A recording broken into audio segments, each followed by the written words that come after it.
লন্ডনের হ্যামস্টেড ও হাইগেট আসনের এমপি ক্ষমতাচ্যুত প্রধানমন্ত্রী শেখ হাসিনার বোনের মেয়ে টিউলিপ সিদ্দিক গত জানুয়ারিতে ট্রেজারি মন্ত্রী পদ থেকে পদত্যাগ করতে বাধ্য হন। তখন বাংলাদেশে বেশ কয়েকটি দুর্নীতি তদন্তে তার নাম উঠে আসে। পরে বিরোধীদের ব্যাপক চাপের মুখে তিনি পদত্যাগ করেন।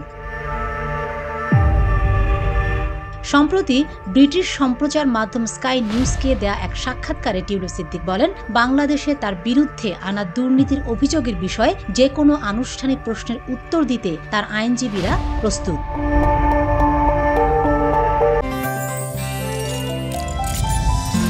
গাজী গ্যাস স্টোভ রান্নায় আনে শিল্পের ছোঁয়া।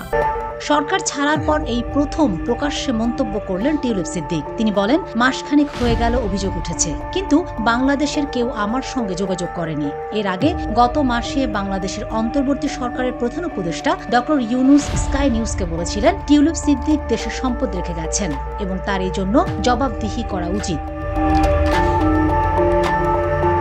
বাংলাদেশের ছাত্র জনতার আন্দোলনে ক্ষমতাচ্যুত রাজনৈতিক দল আওয়ামী লীগের সঙ্গে আপাতত সম্পর্কের বিষয়ে কোনো অনুশোচনা আছে কিনা এমন প্রশ্নের জবাবে টিউলিপ সিদ্দিক বলেন, আপনারা আমার আইনি চিঠিটি দেখুন এবং দেখুন আমার কোনো প্রশ্নের উত্তর দেওয়ার আছে কিনা। বাংলাদেশ কর্তৃপক্ষ একবারের জন্য আমার সঙ্গে যোগাযোগ করেনি, কিন্তু তাদের কাছ থেকে শোনার অপেক্ষায় আছি।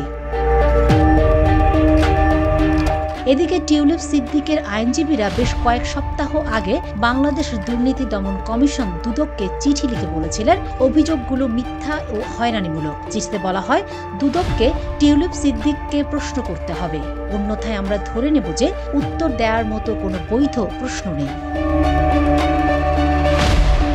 টিউলিপ সিদ্দিকের বিরুদ্ধে অভিযোগগুলো মূলত তার খালা শেখ হাসিনার সঙ্গে সম্পর্কের উপর কেন্দ্র করে তৈরি। হাসিনা প্রায় ২০ বছর বাংলাদেশের প্রধানমন্ত্রী ছিলেন। গত আগস্টে সারা দেশে তার বিরুদ্ধে রক্তক্ষয়ী বিক্ষোভের পর তিনি দেশ ছাড়তে বাধ্য হন। হাসিনার বিরুদ্ধে স্বৈরাচারী হওয়ার অভিযোগ আনা হয়েছে। তার শাসনামলে রাজনৈতিক উদ্দেশ্য প্রণোদিত গ্রেফতার, বিচার বহির্ভূত হত্যাকাণ্ড এবং ক্ষমতার অন্যান্য অপব্যবহার নিয়মিত ঘটেছে।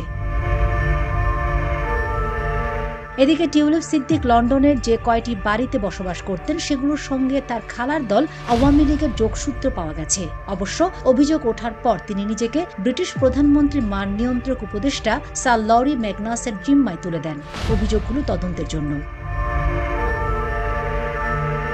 স্যার লরি ম্যাগনাস সে সময় বলেছিলেন, তিনি কোনো অনিয়মের প্রমাণ পাননি, তবে যোগ করেন তার খালার সঙ্গে সম্পর্কের সম্ভাব্য সুনামগত ঝুঁকি সম্পর্কে টিউলিপ সিদ্দিকের আরও সতর্ক না হওয়া দুঃখজনক।